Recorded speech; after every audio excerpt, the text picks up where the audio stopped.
Welcome to middle education. लीजिए आपके सामने अर्धवार्षिक परीक्षा वर्ष 2024 कक्षा 9वीं के गणित विषय का अभ्यास प्रश्न लेकर के आ चुका हूं। आपको पता है आपके अर्धवार्षिक परीक्षा का पेपर दो सेटों में आएगा। एक रहेगा आपके लिए सेट नंबर ए और दूसरा रहेगा सेट नंबर बी। नहीं पता कि आपके स्कूल में कौन सा सेट देखने को मिलेगा। एंड मिडिल एजुकेशन आपके लिए क्या करेगा, मिडिल एजुकेशन आपके सामने दो सेटों में अभ्यास प्रश्न लेकर के आएगा, जिससे बेहतरीन तैयारी हो पाएगी आपके एग्जाम की। अगर तुम मेरे द्वारा बताए हुए सेट नंबर 1 और सेट नंबर 2 के वीडियो को बहुत अच्छे से पढ़ के जाते हो, सारे क्वेश्चंस को प्रिपेयर करते हो, डेफिनेटली अपने एग्जाम में सबसे अच्छे नंबर से पास होने वाले हो। देखिए, अगर मैं टोटल टाइमिंग की बात करूं तो 3 घंटे आपको समय देखने को मिलेगा एंड आप सबका एग्जाम 75 मार्क्स का रहने वाला है।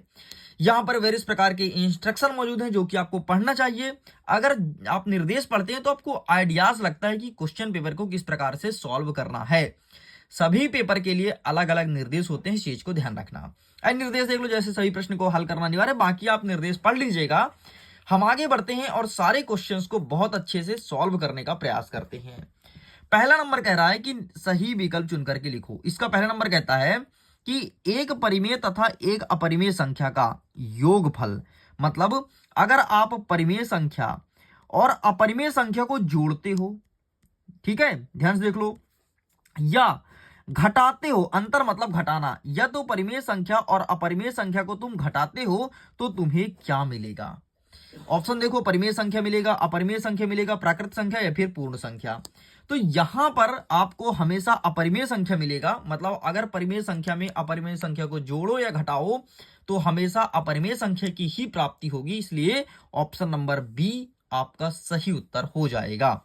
हमारा दूसरा नंबर कहता है किन्हीं दो परिमेय संख्याओं का गुणनफल क्या होगा। मतलब अब क्या करना है, एक परिमेय संख्या ले लो और दूसरा परिमेय संख्या ले लो, अब तुम इसका गुणा कर लो तो तुम्हें क्या मिलेगा। क्या अपरिमेय संख्या मिलेगी या फिर परिमेय संख्या, या फिर सदैव एक पूर्णांक मिलेगा, या तो कभी अपरिमेय और कभी परिमेय, क्या मिलेगा। तो देखो यार, अगर तुम परिमेय और परिमेय को जोड़ोगे, गुणा करोगे तो तुम्हें सदैव परिमेय संख्या ही मिलेगी, और अगर अपरिमेय और अपरिमेय संख्या को गुणा करोगे तो आपको अपरिमेय संख्या मिलेगी। इस चीज को ध्यान रखना, ठीक है। तो अगर परिमेय अपरिमेय को जोड़ोगे तो क्या मिलेगा, अपरिमेय मिलेगा। परिमेय अपरिमेय घटाओगे तो परिमेय मिलेगा। लेकिन अगर परिमेय और परिमेय का गुणा करोगे तो तुम्हें परिमेय संख्या ही मिलेगी। और ये दोनों क्वेश्चन वर्ष 2022 में 23 में आपके वार्षिक परीक्षा में पूछा गया है, और देख लेना इस बार तुम्हारी अर्धवार्षिक में यही प्रश्न आने वाला है। आगे बढ़ते हैं। तीसरा नंबर कह रहा है कि अंडर रूट 3 का दशमलव प्रसार क्या है। मतलब अगर अंडर रूट को 3 को तुम दशमलव में लिखते हो तो किस प्रकार से लिखेगा, शांत होगा, अशांत होगा, या फिर अशांत अनावर्ती होगा, या फिर इनमें से कोई नहीं। तो इसका सही आंसर होगा ऑप्शन नंबर सी, अशांत अनावर्ती। मतलब ये अशांत होगा, मतलब लगातार बढ़ते जाएगा संख्या, और अनावर्ती होगा। आगे बढ़ते हैं। चौथा नंबर ध्यान से समझो, सारे क्वेश्चन को ध्यान समझना, क्योंकि गणित के जितने भी एक विकल्पीय प्रश्न है या बहुविकल्पीय प्रश्न है वो सारा आपके इसी बेस्ड, मतलब इसी कॉन्सेप्ट पर बेस्ड क्वेश्चन आएंगे। देख लेना, यही क्वेश्चन आएगा, यही तुम्हें सेम टू सेम रखा मिलेगा, क्योंकि पूरा सिलेबस के अकॉर्डिंग ही आपके सामने प्रश्न पत्र लाया गया है। चौथा नंबर देखो, दो परिमेय संख्याओं का योगफल सदैव क्या होगा। अब भाई साहब, हमने दो परिमेय संख्या गुणा किया तो गुणा करने पर हमें परिमेय संख्या मिला। अब अगर हम दो परिमेय संख्या को जोड़ते हैं तो क्या मिलेगा, क्या परिमेय मिलेगा, अपरिमेय मिलेगा, या फिर कभी परिमेय कभी अपरिमेय, या फिर इनमें से कोई नहीं। तो भाई साहब, जब भी तुम दो परिमेय संख्या गुणा करो, जोड़ो, कुछ भी करो, घटाओ, हमेशा तुम्हें परिमेय संख्या ही मिलेगा। इस प्रकार से यह सही उत्तर हो जाएगा। पांचवा नंबर देखो, शून्य बहुपद की घात है एक, कोई भी पूर्ण संख्या परिभाषित नहीं, या फिर शून्य। तो शून्य बहुपद की घात परिभाषित नहीं है, कितनी भी घात हो सकती हो, कोई मतलब भी नहीं इसका घात। क्या करोगे तुम शून्य का घात लेकर के, है ना।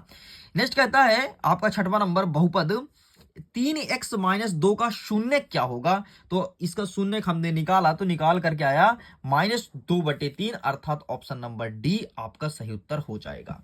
ले भाई, मैंने तेरे गणित को अच्छे समझा करके एक्सप्लेन करके बता दिया। अब तेरे दिमाग में कितना आया कितना नहीं आया ये तुम ही जानो। और अगर नहीं आया ना तो वीडियो को फिर से देख लेना, क्योंकि यही सब क्वेश्चंस आपके एग्जाम में आने वाले हैं। प्रश्न क्रमांक 2 देखो, रिक्त स्थान की पूर्ति कीजिए। पहला नंबर देखो, एक बिंदु दिया है x और y। अगर x को हम भुज कहते हैं तो y को क्या कहते हैं, तो y को कोटि कहते हैं। ध्यान रखना, जब भी तुमको x और y कुछ इस प्रकार से देखने को मिले तो अगर x तुम्हारा भुज है तो y हमेशा कोटि है। नेक्स्ट दूसरा नंबर, दो चर वाले रैखिक समीकरण का आलेख एक क्या होगा, तो एक सरल रेखा होता है। क्या होता है, सरल रेखा। ठीक है, आगे देखते हैं। तीसरा नंबर कहता है x बराबर 0 खाली स्थान का समीकरण है। तो x बराबर 0 तुम्हारे बाई अक्ष का समीकरण है, तो यहां पर लिखोगे बाई अक्ष। चौथा नंबर देखते हैं, वे वस्तुएं जो परस्पर संपाती हो एक दूसरे के खाली स्थान होते हैं। तो जो परस्पर संपाती होता है वो एक दूसरे के बराबर होते हैं, यहां पर आपको बराबर लिखना है। आगे देखते हैं। पांचवा नंबर कहता है, एक शांत रेखा को खाली स्थान रूप से बढ़ाया जाता है। तो एक शांत रेखा को हम कितना बढ़ा सकते हैं, तो अनिश्चित रूप से, कितना ही बढ़ा लो कोई दिक्कत नहीं। तो एक शांत रेखा को अनिश्चित रूप से बढ़ाया जा सकता है, इस चीज को ध्यान रखिएगा। छठवां नंबर कहता है, दो कोण जिनका योग 90 डिग्री हो क्या कहलाता है, तो वो हमेशा न्यून कोण कहलाएगा। देखिए यार, जब न्यून कोण रहेगा ना, तभी जाकर के उसका जो एंगल है 90 डिग्री बनेगा। अगर न्यून कोण नहीं है ना तो 90 डिग्री से ऊपर जाएगा, इस चीज को ध्यान रखना। तो ये भी आपका होता है कंप्लीट। आगे बढ़ते हैं। तीसरा नंबर कह रहा है, एक सेकंड, हमारा तीसरा नंबर कह रहा है कि सही जोड़ी मिलाइए। एक साइड दिया है आ, दूसरी साइड दिया है बा। आ को बा से मिलाना है, तो आइए फटाफट मिलाते हैं। सबसे पहला कह रहा है कि शीर्षाभिमुख कोण की माप, ठीक, ये बोला गया है। और एक में है भुज और शून्य, तो हम क्रमशः मिलाएंगे, इस चीज से आप टेंशन फ्री रहिएगा। तो चलो सबसे पहले हम एक काम करते हैं, पेज को पलट लेते हैं और क्रमशः एक एक चीज को मिलाना प्रारंभ करते हैं। देखो यहां पर क्या लिखा है कि त्रिभुज जिसकी दो भुजाएं समान हो। तो अभी पहला छोड़ो, दूसरे से मिलाते हैं। ठीक है, त्रिभुज जिसकी दो भुजाएं समान हो वो कहलाएगा आपका समद्विबाहु त्रिभुज। ठीक, क्या कहता है, बहुपद x धन 1 का शून्य क्या होगा, तो इसका ऋण 1 हो जाएगा। नेक्स्ट कहता है √5/√2, ये क्या होगा, तो ये 5 हो जाएगा। नेक्स्ट कहता है x का निर्देशांक, तो x का निर्देशांक आपका पहला वाला हो जाएगा, देखो ये वाला, ये हो जाएगा भुज और 0, ये हो जाएगा तुम्हारा, ये हो जाएगा तुम्हारा 5वें नंबर का। और छठवां नंबर कहता है बिंदु 4-1 स्थित है, तो ये हो जाएगा आपके चतुर्थांश में। और जो यहां पर बचा था, एक बचा था ना यहाँ पर, देखो ये पहला नंबर क्या बचा था, शीर्षाभिमुख कोण की माप, तो यहां पर आपका समांतर हो जाएगा, इससे मैच हो जाएगा, तो ये हो जाएगा पहले का उत्तर। इस प्रकार से आपका ये होता है कंप्लीट। आगे बढ़ते हैं। चौथा नंबर कहता है एक वाक्य में उत्तर दे दो।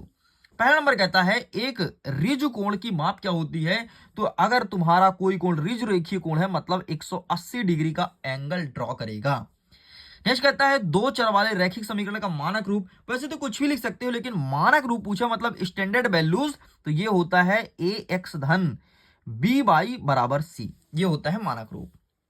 तीसरा नंबर देखो, एक परिमेय संख्या का दशमलव प्रसार किस प्रकार का होता है, मतलब परिमेय संख्या का दशमलव प्रसार किस प्रकार से हो सकता है, तो ये हमेशा शांत होता है। ठीक है, ये वाला सा नहीं, ये वाला सा लिखा जाता है। ठीक है, ये शांत होता है या फिर आवासनीय होता है। ठीक, शांत या आवासनीय होता है, इतना आपको लिखना है।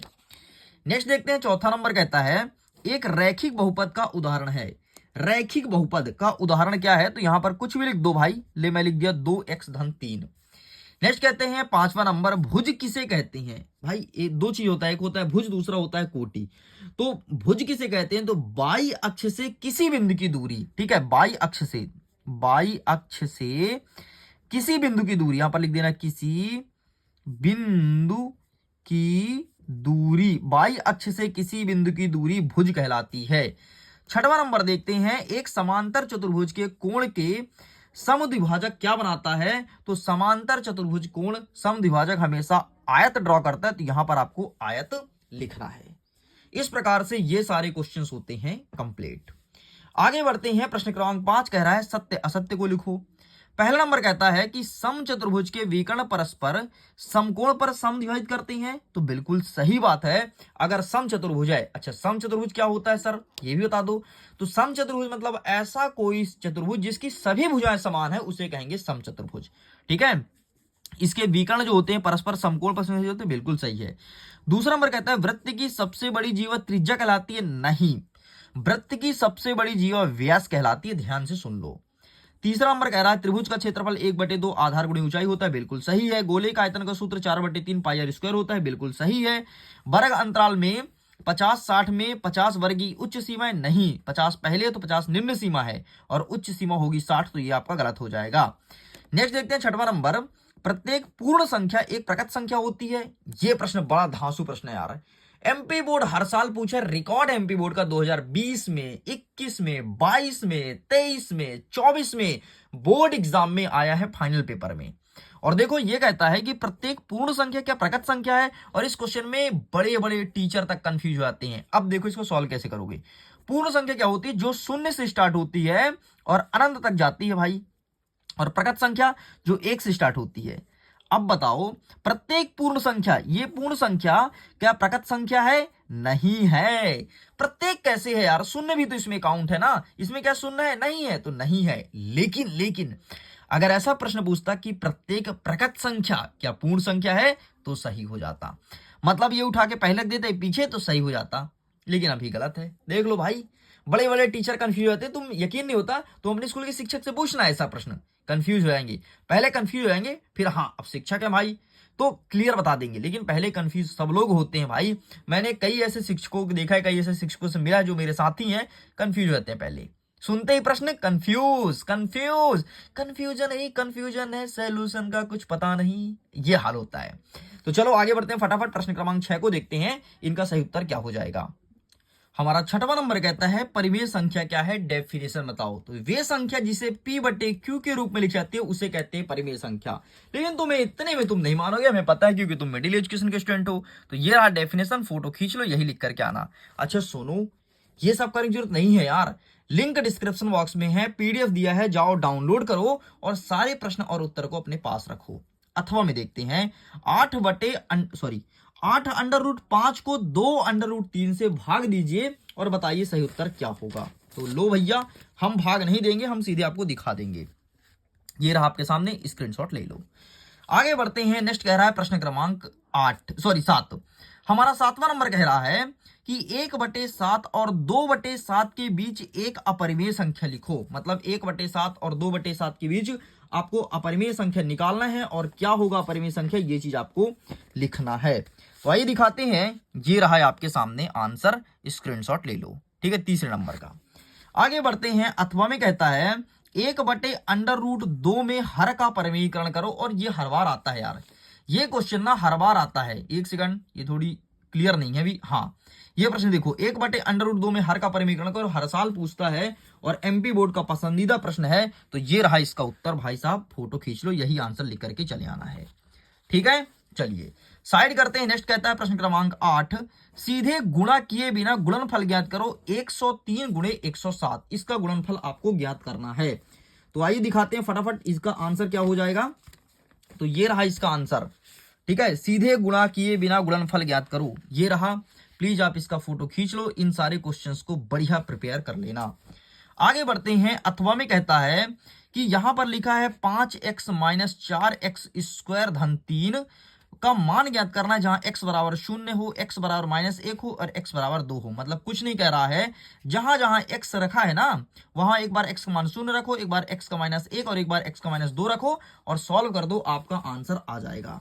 लेकिन भाई साहब हम फटाफट आपको आंसर दिखा देते हैं कि इसका सही आंसर क्या लिखना है।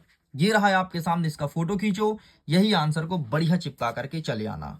आगे देखते हैं, प्रश्न क्रमांक 9 कह रहा है कि कार्तिकीय तल में स्थित किसी बिंदु की स्थिति निर्धारित करने वाले क्षैतिज और ऊर्ध्वाधर रेखा का नाम लिखो। तो इस क्वेश्चन को हम कवर करेंगे एक नेक्स्ट पार्ट के वीडियो में। तो अभी तक हम वीडियो को यहीं पे एंड करना चाहते हैं, आपकी इजाजत चाहते हैं। जल्दी मिलेंगे सेकंड पार्ट में, जिसमें आगे क्वेश्चंस को कवर करेंगे और सारे क्वेश्चन को बेहतरीन तरीके से प्रिपेयर करवाएंगे। तो वीडियो को एंड करते हैं, एग्जाम के लिए ऑल द बेस्ट। PDF का लिंक डिस्क्रिप्शन बॉक्स में डाउनलोड करो। टेलीग्राम और इंस्टाग्राम पर जुड़ना ना भूलना, क्योंकि इंस्टाग्राम पर एक अलग ही दुनिया है। तुम जुड़ो तो मिडिल एजुकेशन के इंस्टाग्राम पर अलग ही दुनिया चलता है भाई, वहां अलग ही मजा है। तो जुड़िएगा जरूर, मैं जल्द ही लेकर के आऊंगा आगे क्वेश्चन सेकंड पार्ट में। Okay, bye bye.